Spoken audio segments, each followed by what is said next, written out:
好的，各位早上、中午、晚上好，欢迎来到伦敦尤斯顿车站。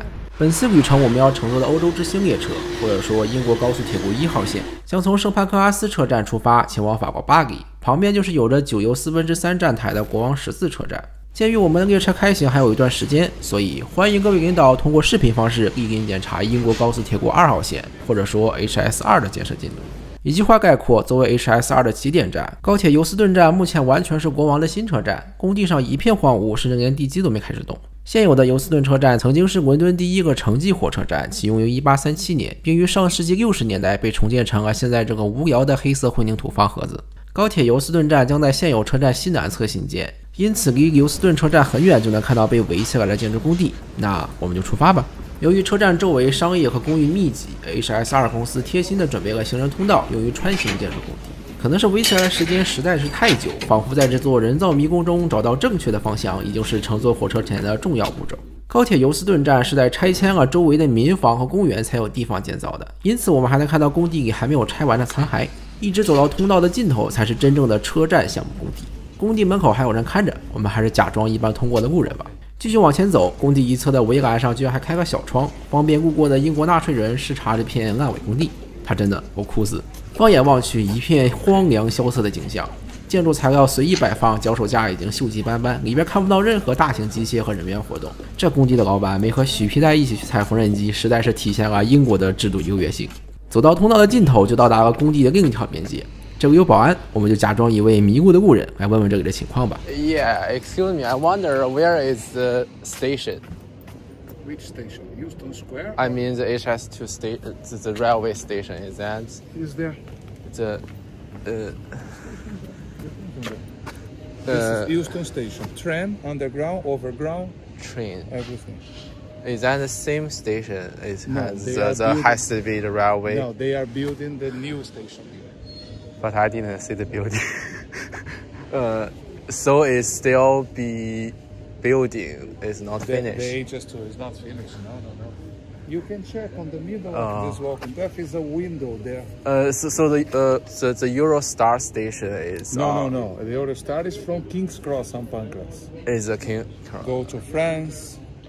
走过这么一圈，确实感受到了英国土木人的松弛感，而这份松弛感的底气就来自于英国政府面临的巨大沉没成本。截止到24年底 ，HS2 的预计总花费已经超过了800亿英镑，这笔钱大概相当于3个马云或者25艘伊丽莎白女王级航母。而在路线缩减再缩减后， HS2 的项目总长已经对半砍到仅剩225公里，折合每公里造价30亿人民币。作为对比，京沪高铁每公里造价1.6亿人民币。长度和 HS2 差不多的日本中央新干线，用上了磁悬浮，每公里造价也比英国低一半。正米字旗的伦敦老爷们成功的把高速铁路修成了烟台地铁，只见白花花的银子出去了，相关公司已运行了10余年，但铁轨那是一点没见到。至于为什么 HS2 这个项目面多加水，水多加面，最终烂尾成这个样子，海内外已经翻来覆去讲了无数遍，我就不在此赘述了。但似乎所有人都忽视了一个最重要的问题：英国真的需要这条高速铁路吗？早在 HS2 最开始被提出的时候，就有论文预言了这个项目的成本爆炸。但更重要的是，和现有的英国铁路比起来， HS2 在这个岛国发挥不出多少优势。从伦敦出发，沿现有的西海岸主线到伯明翰需要1个半小时，而 HS2 需要1个小时，花800亿英镑节省半小时，真正做到了时间就是金钱，折合每分钟27.5亿英镑。按照原计划， HS2 无论是修到曼彻斯特还是修到利兹，都能比现有线路节省1半的时间。但线路被砍了呀！原本 HS2 也是要修一条和 HS1 的联络线的，这样英国北部就可以高铁直达欧洲。然后这条联络线也被砍了，理由是乘客可以下车坐伦敦地铁换乘。追根溯源，英国修建高铁的困境早在上世纪70年代放弃 APT 列车的时候就埋下了种子。目前我们高速铁路发展情况怎么样？英国铁路历史发展比较长，车辆型号比较丰富。那到目前为止，我们高速铁路的发展情况怎么样？我们开发了 APT 列车，采用主动摆式列车技术，适用现有铁路路况，提高乘客乘车体验。能问一下，到目前为止，高速铁路发展情况怎么样？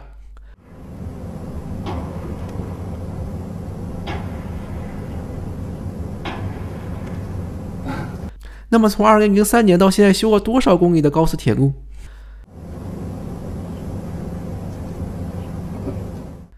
法国的 TGV 和日本新干线基本上是与 APT 列车同时期开发建设的，和 HS2 同时期提出的中国高铁已经建成了5万公里。英国作为曾经的铁路先驱，对于这样的现状是怎样一个看法？顺带一提 ，APT 列车在80年代被放弃，而法国在1981年成功推出 TGV， 英国从此丧失了高铁自主研发能力。更讽刺的是，英国现在用的 Class 390 Bandolino 是意大利 Bandolino 列车的英国版，而 Bandolino 系列正是基于当年被英国人卖掉的 APT 列车技术研发的。将来 HS2 上跑的高铁列车不会有一列是英国制造。HS2 现在的高成本很大一部分正是得益于当初无形的大手。英国的交通系统当然也不止 HS2 这一个悲剧。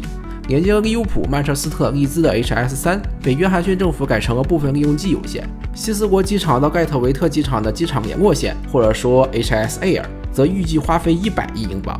请注意，这条线路总共只有15分钟车程，而且这100亿英镑是这个计划还在纸面上的价格。至于希斯罗机场第3跑道的扩建计划，则是另一个讨论了10年以上的相信后人的智慧。